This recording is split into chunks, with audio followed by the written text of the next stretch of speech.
د کندوز ولایت د دشت ارچي ولسوالۍ محتسبینو د هغې پیښې مخه ونیوله چې له مخې یوه 14 کلن انجلۍ د هغې له خوښې پرته 45 کلن معیوب کس ته په نکاح ورکول کېده. په دې تړاو د یاد ولایت د امر بالمعروف رئیس الحاج محمد نجیب غفوري د یادې پیښې پخلی کوي او زیاتوي چې اسلام موږ ته حکم کوي تر څو د خپلو ماشومانو راتلونکي ژوند ته پام وکړو او د هغو پریکړو څخه ډډه وکړو چې زیان ورسوي.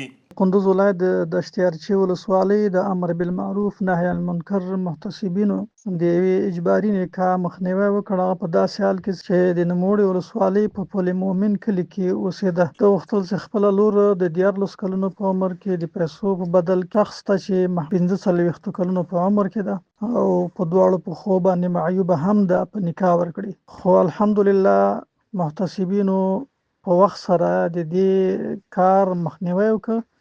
الحمدلله قضیه حل شوه او د دې اجباري نکاح مخه ونیول شوه. بلخوا ځایي اوسیدونکي د محتسبینو دا کړنه ستایي او ډاډ ورکوي چې په ټولنه کې د ټولو بدیو مخنیوي کې د محتسبینو ترڅنګ ولاړ دي.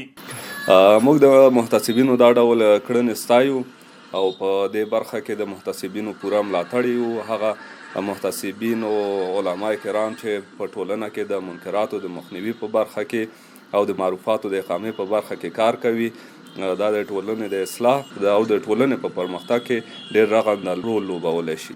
دا په داسې حال کې ده چې څه موده وړاندې هم د کونړ ولایت محتسبینو د 18 کلن انجلۍ چې 10 کلن سپینږیري ته په نکاح ورکول کېده مخنیوی کړی دی.